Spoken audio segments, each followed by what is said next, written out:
Arrancamos con esta asignatura en la que lo que vamos a intentar es daros una visión sobre Sevilla, ¿vale? Desde los primeros pobladores, desde la fundación, que es con lo que vamos a empezar, hasta el siglo XX, casi siglo XXI.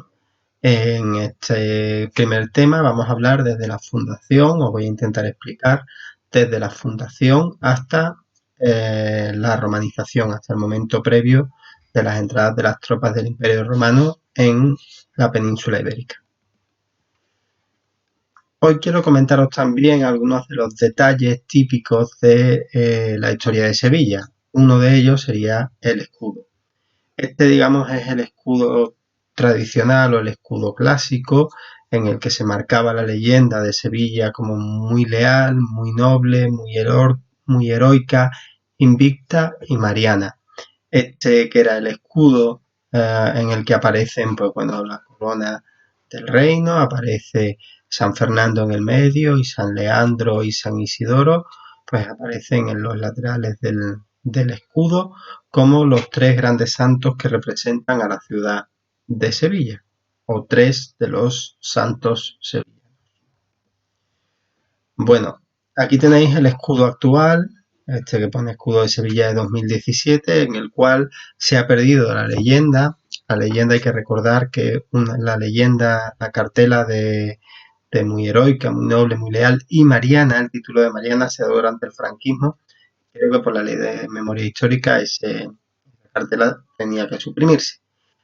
Pero vamos, tampoco estoy muy seguro, así que no me hagáis mucho caso. El caso es que en 2017 se cambia el escudo de la ciudad, se convierte en un escudo bastante más sobrio, como podéis ver, en el que se mantiene la corona del reino de reino, se mantienen a San Leandro, ahora sí con el bigotito corto, y a San Isidoro con la barba, a San Fernando en el medio y la leyenda del nodo, el nómada dejado, del que hablaremos posteriormente, en la parte inferior.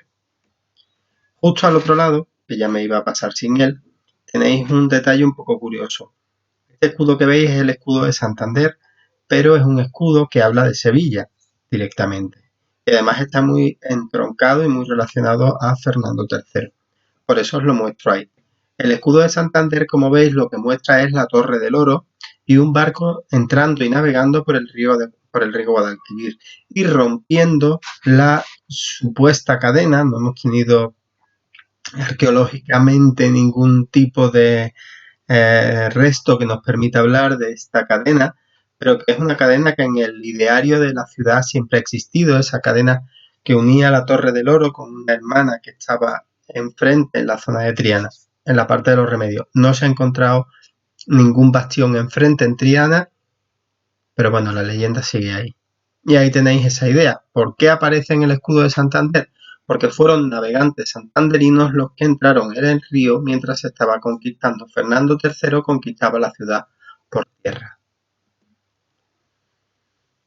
Aquí os quiero hablar un poquito del origen legendario de la ciudad.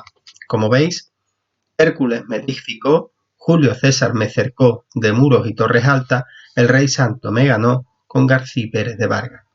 Esta leyenda que tenéis aquí la podíamos encontrar y hoy todavía se puede ver en Sevilla, en la puerta de Jerez. Para que os hagáis una idea, está justo delante, esta placa en una primera planta, en la planta superior, justo delante de la tienda del Sevilla, entrando en la Avenida de la Constitución. ¿Vale? Bueno, pues esa es la leyenda que estaba en la antigua puerta de Jerez, ¿vale? En la cual ya nos va contando un poco de la leyenda de la fundación y evolución de Sevilla. El fundador, por dar el primer paso en ese poema, bueno, pues sobre la fundación dicen, y vamos a utilizar textos de Sículo y de Heródoto, que dicen, y los vemos aquí en chiquitito y en cursiva, Hércules recorrió el África y llegó al estrecho de Gades, por donde penetró en España y fundó Sevilla. Entenderéis que esto es una actualización, no es como tal. Y Gerión fue muerto por Hércules, que veis aquí en la parte inferior. ¿Por qué aparece Gerión? Gerión es uno de los reyes tartésicos, uno de los reyes que tenemos localizados, y uno de los 12 trabajos de Hércules, de lo que hablaré posteriormente, fue robar a Gerión, aunque aquí en este texto pues lo daban por muerto. Bueno, ¿y quién es Hércules? Bueno, pues la tradición cuenta que Hércules fue un mercader fenicio llamado Melcar, cuyas hazañas, pues, tras su muerte empezaron a crecer y llegaron a la divinización del personaje como lo conocemos hoy. Bueno, aquí tenéis algunas representaciones de Hércules, como sería esta estatuilla de fenicia de Melcar. Aquí tenemos, este es el Hércules de la Walt Disney. Este Hércules que tenéis aquí, este que pone The Legendary Journeys, es un personaje de ficción, es una serie de televisión de estadounidense de los 90. Este es el Hércules Farnesio. Esta es una copia que se encuentra en el Museo de Cádiz de un original romano. Y aquí tenéis el Hércules Farnesio porque tiene aquí al toro Farnesio, tiene la piel perdón, tiene aquí la piel del león asesinado, y aquí tenéis pues el escudo quizá más conocido por todos, que es el escudo de Andalucía, en el cual vemos a Hércules con los leones y bajo las dos columnas, las columnas de Hércules, que representan dos montículos que eran los encargados de cerrar el mar Mediterráneo. Uno de ellos es el estrecho de Gibraltar, el otro se sitúa en África, en la cordillera del Atlas. Bueno, ahí tenéis los 12 trabajos de Hércules. Dentro de todos, como ya os he contado, pues estaba uno de los trabajos que era robar el ganado de Gerión, ¿vale? Y bueno, tenéis los demás, ¿no? Estrangular al león de Nemea, que por eso aparecía el león en la escultura que hemos visto anteriormente, matar a la isla de Lerma, capturar a la cierva de Cirinea, capturar al jabalí de Ivanto, limpiar los establos de Augias en un día, matar a flechazos a las aves del Estínfalo, domar al toro de Creta, robar las yeguas de Diómenes, robar el centurión de Hipólita, robar el ganado, como ya os he contado, a Gerión, robar las manzanas del jardín de las Hespérides, raptar a Cerbero, que es el perro colocado a las puertas del infierno, el cancerbero, y enseñárselo a su hermana. Como soy un fan de Asterix, pues bueno, aquí os coloqué una imagen que es la portada del libro de las 12 pruebas de Asterix, en las que Uderzo y Goscinny pues hicieron un juego de una actualización a finales de los 70 de estas pruebas, ¿no? Ya tenemos quién funda, ahora solamente nos falta saber dónde y cuándo. Bueno, pues se sitúa la fundación aproximadamente en torno al siglo VII a.C. con la llegada de los fenicios.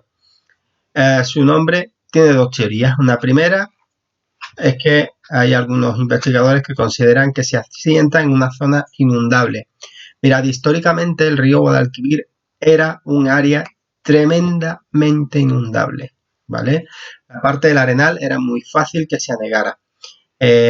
Así que tiene sentido. Su nombre se define por el uso de unos pilares de madera, ¿verdad? Como estos palacitos que tenéis aquí, estas imágenes. Estos pilares que lo que hacían era que en caso de una crecida, una subida del nivel de las aguas, las casas pudiesen permanecerse a salvo. Entonces, cuentan que la raíz pal, su primer nombre fue spal, y esa raíz de pal puede venir de palos o madera.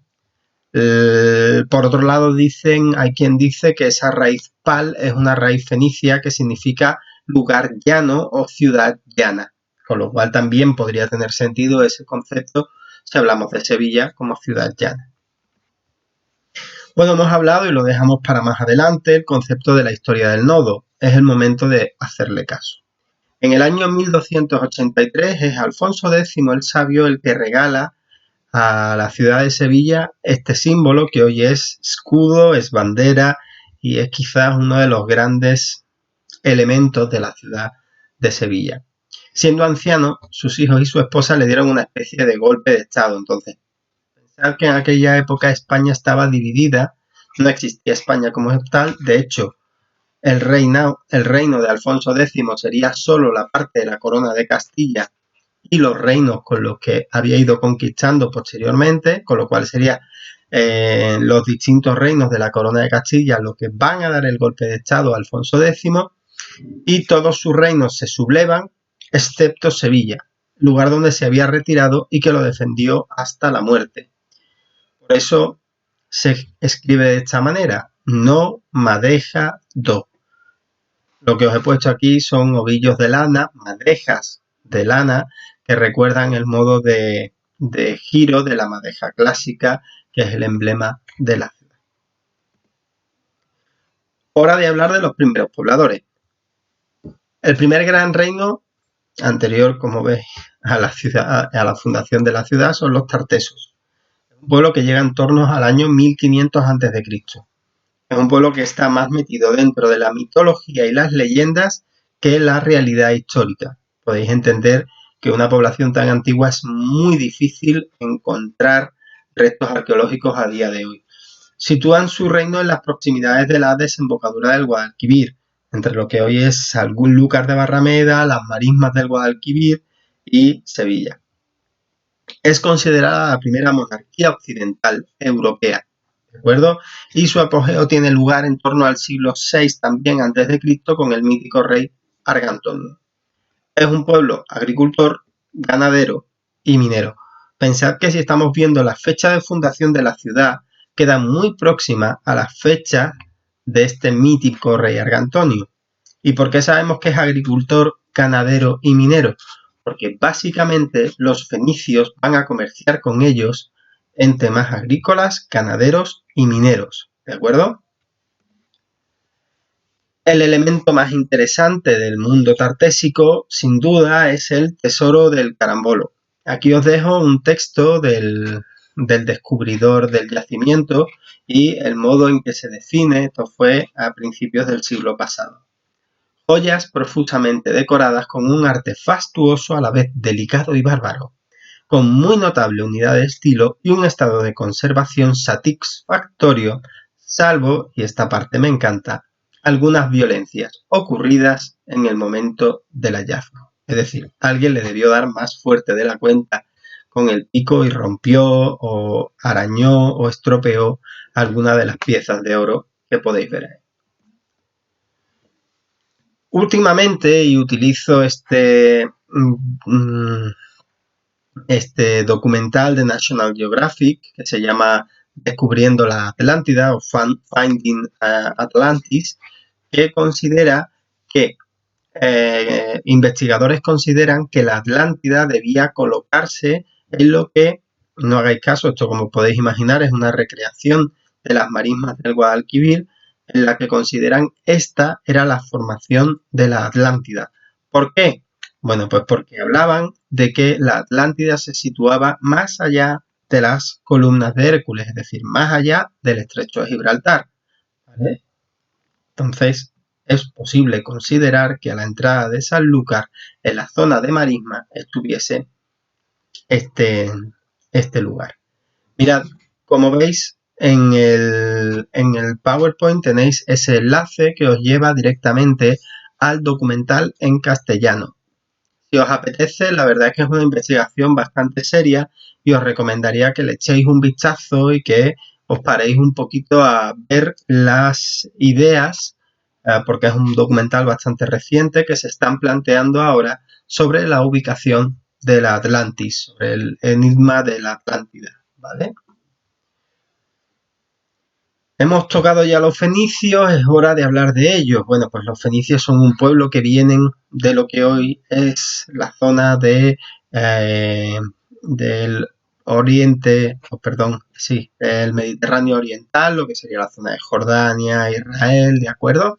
Y que mediante navegación de cabotaje, es decir, mediante una navegación muy próxima a tierra, que siempre se vea costa, van a ir conquistando y descubriendo el mar Mediterráneo, arrancando en esta zona que ya os he comentado, de Jordania, Israel, etcétera, para llegar al otro extremo del Mediterráneo. Era un pueblo comerciante, con lo cual vamos a ver cómo tienen esos pueblos influencia de todas las culturas mediterráneas que estaban emergiendo también en este periodo. Pueblo marítimo y comercial, como os acabo de decir, que fundó muchas ciudades colonias a lo largo del Mediterráneo. ¿Qué hacen los fenicios? ¿Y qué hizo Melcar en Sevilla? Bueno, pues crea una pequeña colonia comercial, una ciudad factoría que se encargaba de proveer, de traer productos ¿no? Para los barcos, para el comercio con el otro lado, con el otro punto del Mediterráneo. ¿De acuerdo? Lógicamente comerciaron con Tartesos y por eso fundaron las ciudades al sur de Andalucía.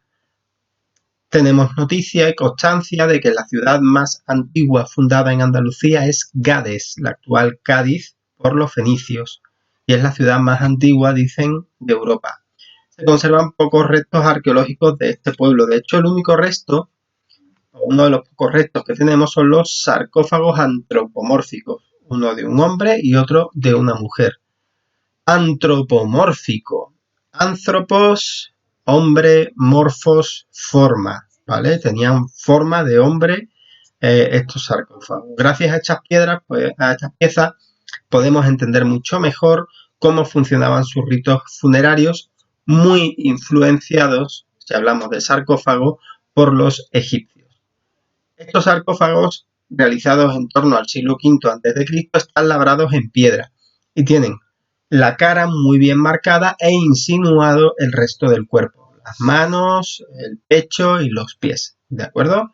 Influencia del arte griego clásico. Aquí tenéis esos dos sarcófagos que hoy podéis ver en el Museo de Cádiz. Por último, y aquí tenéis, para que os sirva de referencia, lo que sería un sarcófago de una momia egipcia, ¿de acuerdo? En este sarcófago que estamos hablando y que estamos viendo de la búsqueda de un ritual más allá de la vida, un ritual de muerte, lo cual habla también de una evolución a nivel psicológico, a nivel inteligencia por parte de los distintos estadios de evolución del ser humano. Por último, tocaría hablar de los turdetanos, que es un pueblo que se asienta, como veis, en la zona de Andalucía, ¿vale? Llegando hasta la región de Murcia, y que eran aliados de los cartagineses. ¿Qué son los cartagineses? Bueno, pues fueron un grupo capaz de plantar cara y dura lucha a un imperio romano incipiente, ¿vale? Como veis, la ubicación tanto de Roma como de Cartago es en el centro, en el eje del mar Mediterráneo. Pensad que los comerciantes cartagineses o romanos tenían la capacidad de moverse por el Mediterráneo con mucha más agilidad, porque mandando flotas hacia un lado y hacia el otro, pues podían dar más agilidad al comercio y reducir costes. En este periodo, a partir del siglo V, el sur va a marcar grandes diferencias con el resto de la península. Hay que decir que Sevilla vivió un periodo de esplendor demográfico y geográfico como ciudad factoría fenicia. Pensad que ser una ciudad factoría fenicia traía primero materiales y conocimientos del otro lado del Mediterráneo. Fue conquistada por Amílcar Barca, por Asdrúbal y por Aníbal de Cartago a mediados del siglo IV. Mirad, de los pocos restos arqueológicos cartagineses que vamos a encontrar, tenemos la base de lo que hoy es el Alcázar de la Puerta de Sevilla de Carmona, que veis en esta fotografía, ¿de acuerdo? Hay que decir que Sevilla prosperó en esta época y que la guerra entre Cartago y Roma, ya cuando Roma gana la guerra, va a romper la paz en la ciudad, pero eso lo veremos en el próximo tema. ¿De acuerdo? Espero que os haya gustado esta introducción y que os apetezca venir y buscar el tema. Hasta pronto.